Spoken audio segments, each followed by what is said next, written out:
KPBS On Demand is supported by UC San Diego's Art Power, presenting cellist Joshua Roman, performing from his album Immunity, alongside music by J.S. Bach and more, Sunday, June 22nd at UC San Diego's Epstein Family Amphitheater. Reserve your tickets at artpower.ucsd.edu. This week on Roundtable, the day that changed everything. How did the 9/11 attacks become a San Diego story?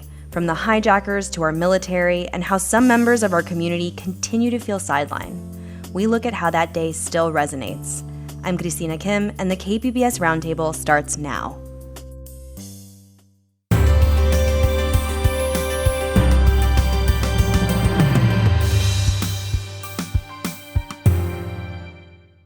KPBS On Demand is supported by UC San Diego's Art Power, presenting cellist Joshua Roman, performing from his album Immunity, alongside music by J.S. Bach and more, Sunday, June 22nd at UC San Diego's Epstein Family Amphitheater. Reserve your tickets at artpower.ucsd.edu. Well, I wasn't even born yet, but that event really changed many people's lives, and it brought a lot of despair, sadness to many families, but also brought Americans closer. I mean, I learned in school, how much changed in airports and everything after that. And I feel like just the stigma around people of color changed a lot, so. I definitely think it's changed America in the sense that we kind of were on, the defense mode almost. There's a lot of conspiracies around President Bush, and the distrusting of the government has definitely led to a lot more people being wary about who we trust and who we let into these borders. My family, I think it definitely affected them and made them realize that you don't know how many days you have left, and it definitely made them realize you have to be grateful for each and every day that you get. Those are the voices of those who likely don't remember 9/11. Most weren't even born yet. The campus of SDSU in the days before the 20th anniversary is a reminder that life goes on, yet so much of our modern life still revolves around what happened on that day. As the world remembers the events of September 11th, 2001, we're using this space to look back on how San Diego was impacted, how it changed, and how it became the center of the investigation of who was responsible for the attacks that day. Amita Sharma was with KPBS at that time, and she joins us now to talk about the moment that changed everything. Hello, Amita, and welcome to Roundtable. Hi, Christina. It's good to be with you. Let's just start with that morning 20 years ago. How did you hear the news, and what went through your mind? Well, I got a call from KPBS's then news director, Michael Marcotte, just right after the second plane had hit the second World Trade Center. And I think that was right after 6 a.m. our time. And I have to say that conversation is so ingrained in my mind. He told me 2 planes had hit 2 buildings in New York City, and that it appeared that we were in the middle of some kind of terrorist attack, and that I needed to get downtown to get reaction from people. And I just get chills as I remember it, because I was absolutely convinced that I was having a dream, or really more like a nightmare. And I kept on saying, what? What are you saying? And he repeated himself. And then finally he said, turn on your TV. And I did. And I saw these really just apocalyptic images, just unbelievable images or footage of planes stuck in buildings, and those buildings were billowing smoke. And then I knew it was real. And the crowds, the normal rush of morning traffic near the downtown courthouses were really thinning out. And by the time I left, about an hour later, downtown San Diego looked like a ghost town. I can only imagine what that felt like. So many of us were, as you said, watching TV, glued to the TV, trying to understand what was going on, but you were tasked with really making sense of it all. What were you kind of looking into in those first days as the story was unfolding and so much was still unknown? Well, it was in those first days that we were beginning to get reports that 2 of the hijackers had lived in San Diego. I interviewed the man who rented rooms to those 2 hijackers at his house in Lemon Grove. And as it stands, that man, we learned, was an informant to the special agent in charge of the FBI at the time, a guy by the name of Bill Gore, who's now the sheriff. And that fact was later cited as a colossal intelligence failure by the 9/11 Commission who investigated all that led up to those attacks.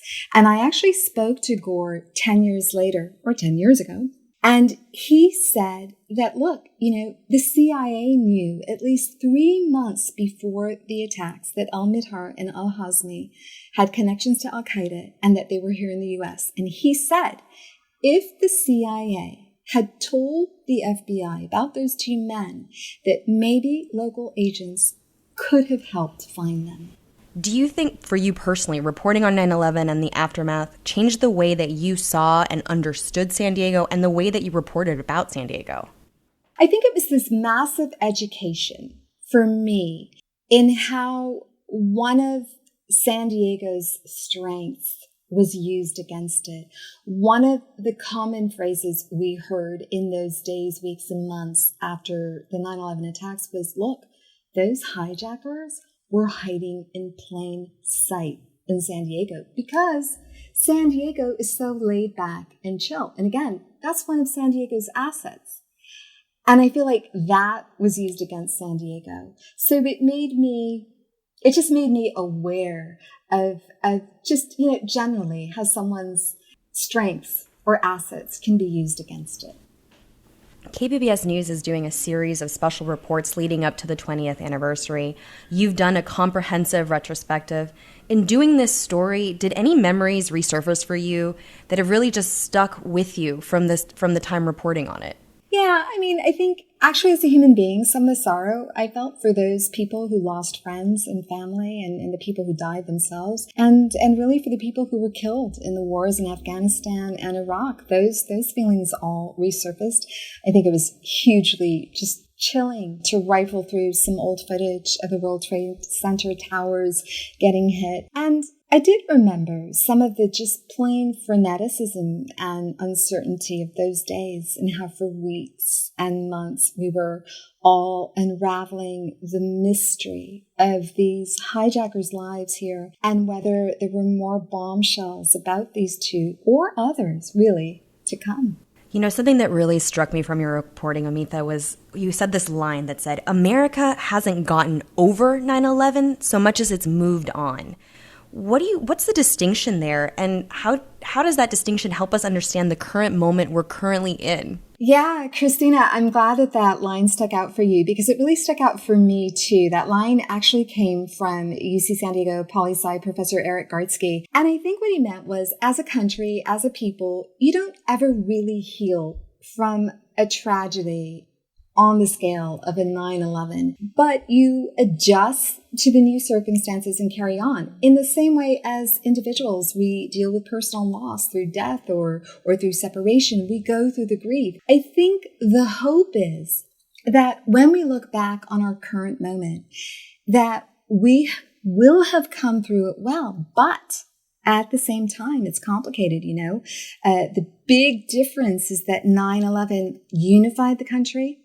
And what you're seeing now is deep, deep polarization over the pandemic, over climate change, over, the last presidential election, over the legitimacy of President Biden, over the teaching of critical race theory. The list just goes on and on. I've been speaking with KPBS investigative reporter Amitha Sharma. Thank you so much, Amitha. Thank you.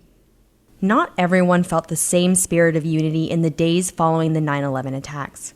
For Muslim and Arab Americans, it was a dark time marked by suspicion, exclusion, and rising hate crimes. Even though 2 decades have passed, our next guest says the climate of fear and suspicion that many Muslim and Arabs felt after 9/11 has not abated, and in some ways, it's gotten worse. Sarah Hussain's commentary was published this month by the San Diego Union Tribune, and she joins us now for this important context to the 9/11 story. Hello, Sarah. Hi, thanks for having me. I was really moved by your piece in which you say that every time since 9/11, when you heard of a bombing or a shooting or anything like that, your body would tense. And you say it would feel like 1,000 paper cuts. I mean, that image is so visceral. I feel that. Can you unpack what you mean by that and why you felt you had those reactions after 9/11? To be honest, I still have them. It doesn't matter where in the world, sadly, an incident may happen, but it got exacerbated after 9/11, and there's always this immediate fear, like, who did this? How's this going to get covered? And I sense this, it's like this double identity, apology if it is a Muslim or Arab, or if it's not, the sense of relief where, oh my gosh, thank God. And it's horrible either way, right? You don't want these things to happen either way, but because there was so much misunderstanding that was born from that. And I personally saw and felt in our own community for Arabs and Muslims alike, so much misunderstanding, as well as well-intentioned and lots of love and sympathy as well. It felt like a repeat every single time something were to happen. Can you tell me a little bit of what it was like for you? You were a young person at the time. When it was revealed that the hijackers were in fact, Muslim and Arab, how did that change the way that you experienced your life and the way that you kind of grappled with 9/11? It's interesting because I was in college, and college is kind of that era of activism. And I was actually part of the Muslim Student Association, Arab Student Union. I was also part of like Students for Justice and Peace and so many different groups. We ended up doing Islamic Awareness Week, and we realized the importance of our voice, that we were there to build bridges, do more interfaith work, build more understanding about what is Islam, who is a Muslim, get to know your Muslim neighbor. There are all these campaigns that I ended up leaning into that I hadn't really felt that I needed to do before. In high school, that literally wasn't an issue. And then you get to college, something like this happens. And I saw some of my friends experience microaggressions, hate crimes. I saw in our community alone in San Diego, there was an increase of hate crimes. And that was really hard to see. And be part of. I personally was with a friend when she, received these really hurtful comments to her face, and it felt like it was just on repeat all the time. And so being in college, I think, fueled me as well to say, I want to build understanding, and I want to build bridges between people. So we rarely dive into a white person's religion when they commit an act of violence. Why do you think Muslims are often asked to denounce things that they don't have anything to do with? It is painful when you look at least the way I perceive media coverage at times. When there is a Muslim that does something, or an Arab, they call it out. They say it's an Arab or a Muslim, but if it's not, they don't really call out that person's faith. They don't call out their race. It always feels like that the religion of Islam gets called out when it is a Muslim. And it does, because of 9/11 and because of what happened afterwards in Iraq and Afghanistan. There's this apologetic nature that surfaces, like, we're not responsible for this. But I do think the media bears a bit of responsibility for the narrative that's used. For me, at times when I watch the media, I wish that it was equal for everyone. Whenever something happens, that we cover it not based off religion. And if we are going to do that, you do that for everyone. If you're going to do it based off ethnicity, it's for everyone. But it seems very targeted. You said earlier that right afterwards, you were doing things like meet your good Muslim neighbor, and this is an explanation of what Islam is. Does that ever feel like a burden for you to have to do that work and in some ways, prove to someone that you're exceptionally good in order for you to be accepted? Absolutely. I feel like I've been an ambassador for my faith for so long. And sometimes I feel like I take on the burden. Sometimes I feel like it's just there, because no matter what I'm doing, if I'm navigating, my dating life, my personal life, friends, family, social outings, faith comes up. And you feel like you have to explain certain parts of your lifestyle. At least I feel that way at times. It could be with whether I'm observing Ramadan or I choose not to do something. It does surface. I was just talking to KPBS reporter Amita Sharma, and we were kind of remarking about the different moment that we're in right now. In the sense of, there was this kind of national unity right after 9/11, and Amita's really noting that we're in a very divided era. Of course, that unity wasn't for everyone. That's what we noticed in the beginning. But I'm curious to hear what you think is different from 9/11 to today. I know you mentioned, there is also an increased awareness for racial justice and social awareness. With all of that in context, looking back, where are we today? And is it very different from 9/11 in that sense? I talk about in my article how things are almost, they're not better. They seem to me sometimes a little bit worse. When I look around the world today and I look at some of the the tragic situations that some communities are living in. And I cite them. I cite the Rohingya, I cite the Western Sahara, Kashmir.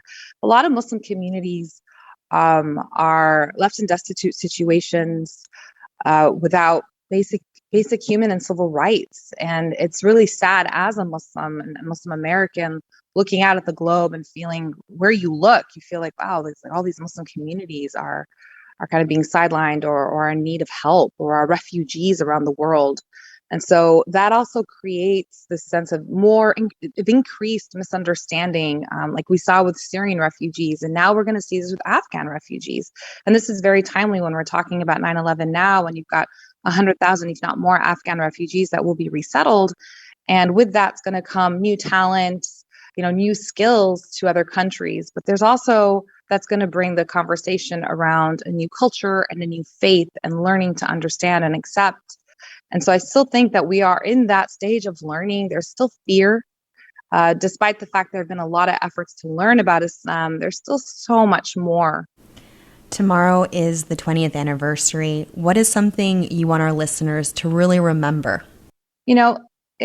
9/11 was so sad for all the families that lost their loved ones. I think everyone is going to be hit with a memory that day. All of us know where we were, what we were doing. And it's so important to take the time to reflect on the values of this country, and as well as just think about reaching out to those you love. And, spending time with loved ones is so important. And I'll also say it's an opportunity for us to remember, learning more about one another and how that can really help us build stronger nations and stronger allyship with one another as well.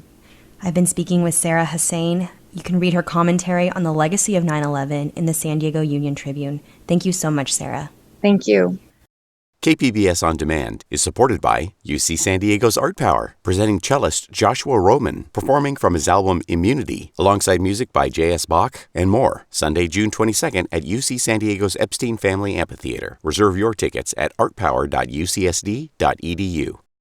For the past 20 years, America has been consumed in the nation's longest war. U.S. forces were plunged into Afghanistan, which was being used as a home base for those who planned and organized the 9/11 attacks. On my orders, the United States military has begun strikes against al-Qaeda terrorist training camps and military installations of the Taliban regime in Afghanistan. These carefully targeted actions are designed to disrupt the use of Afghanistan as a terrorist base of operations and to attack the military capability of the Taliban regime. Only a few days ago, American troops finally left. 20 years later, we are looking back at the war's cost and how it changed our country. Joining us is Tony Perry, who was the LA Times bureau chief in San Diego at the time. He made several trips to Afghanistan and then Iraq to tell this story. To start, I just want to ask you where you were on that day, on September 11th, 2001. It's something I asked Amita Sharma too, and just do you remember where you were and what crossed your mind when you heard the news? Well, I was home here in Encinitas getting dressed to go to work, and I had an office in San Diego in those days, thought it would be just a routine day. And suddenly an editor on the city desk in Los Angeles called me. The AP had been sending out bulletins, and he called me and said, get to the office and start making telephone calls. Do you recall just those first few calls? I mean, how do you start to put this story together? So much was unknown in those first few moments. My assignment was to call the Pentagon. And of course, nobody was answering after the plane hit the side of the Pentagon and collapsed a portion of it. But it was clear even then that this was not going to be a one-off newspaper story. And it was going to be the story, particularly from San Diego, for some period of time. And I called the managing editor and said, Dean, I've got to have a piece of this. I've got to have a piece of this, if only to run and get beer and Skittles for the reporters who were working the story. Well, within just a few weeks, I had a piece of it, which was going to the Middle East, going to Bahrain, and waiting to go into Afghanistan to be with the Marines. How did you end up being one of those reporters that actually went to Afghanistan, that got embedded with Marines? And not only how, but also what was the driving mission? It takes a special kind of journalist to want to run towards the fire, to tell that story. Well, I was the San Diego bureau chief. I covered San Diego County for the Los Angeles Times. And when you're a bureau chief at an outlying area like this is, the question is, what is significant about your area? What makes it different?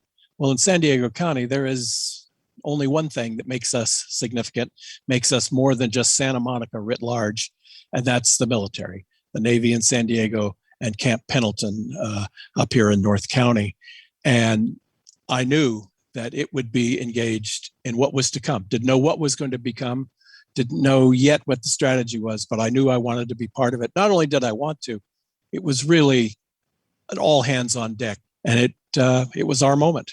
And so there happened to be a public affairs officer from the Pentagon, just happened to be in San Diego when I got back from New York. I covered 9/11 too, and I traced him down out at a convention, and I grabbed onto his leg basically and said, "You got to send me. You got to send me." At that point, Christina, I was 54 years old and had never been out of the United States. A day trip to Tijuana with my wife, but that's about it. And now suddenly I was in the middle of a war zone and meeting some really fine young men,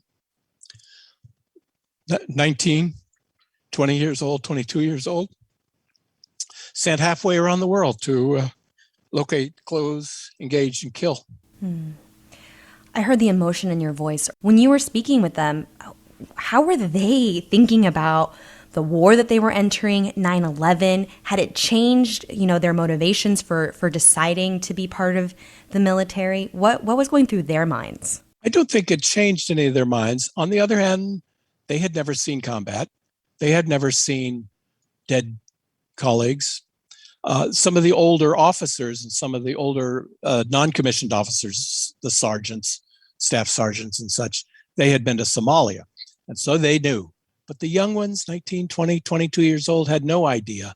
But what they did worry about is whether the American people were behind them. I guess their fathers, or they had heard that in Vietnam, the American public did not support the troops, whether we like the mission or not. They were worried about that. And I remember being asked by a young Marine out of Hemet, actually, up in Riverside County. He said, "Now, you're going to be sure and tell your readers that we're not going to let America down." 20 years old, and he's worried about not letting America down. You got to be just kind of blown away at that kind of youth and that kind of spirit. As we know, the media and journalism also changed after 9/11. As the nation became engulfed in patriotism, some media critics now say journalists should have been more critical of the Bush administration. How did you balance your coverage? And is there anything in hindsight that you would have covered or approached differently? Well, sure. The thing with journalism, as you know, is that you're always editing yourself. Why couldn't I have done it this way? How about that word? Was that the right word? Hey, what happened to that verb? I could have used a better one. I should have interviewed more of these young men and young women that we send in harm's way. Again, the politics of it, the geopolitics of it, were left to other parts of the Los Angeles Times, a big organization that had a lot of opinion writers, editorial writers, investigative reporters, and they were doing a marvelous job.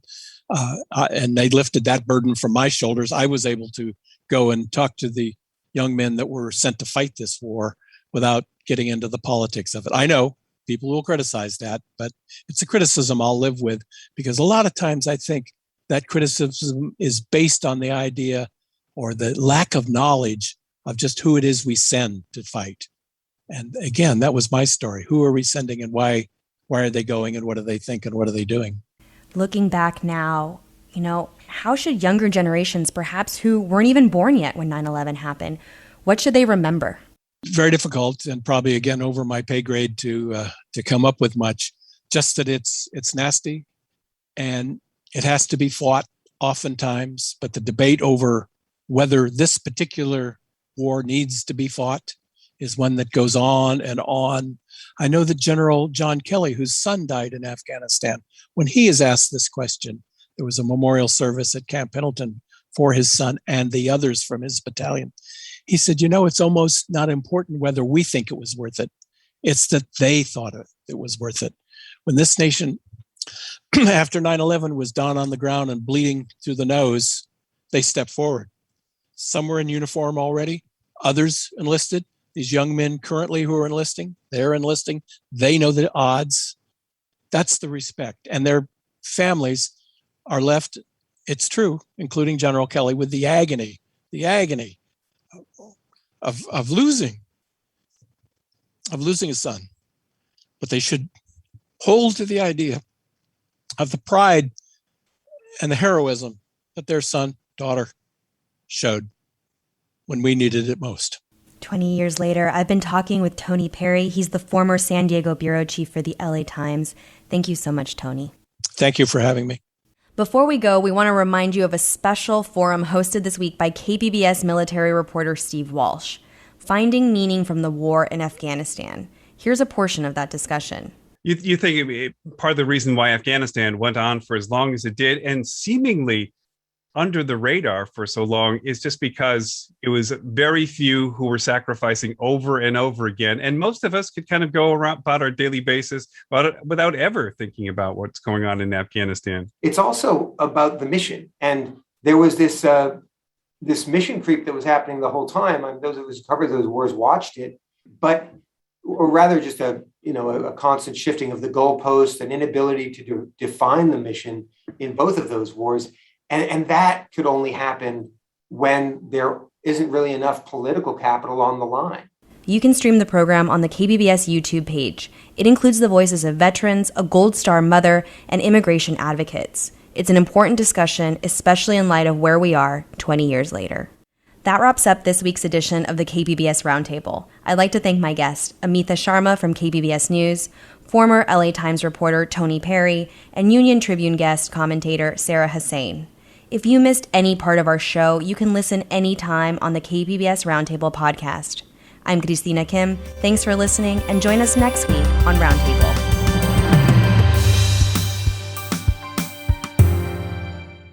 KPBS On Demand is supported by UC San Diego's Art Power, presenting cellist Joshua Roman, performing from his album Immunity, alongside music by J.S. Bach and more. Sunday, June 22nd at UC San Diego's Epstein Family Amphitheater. Reserve your tickets at artpower.ucsd.edu.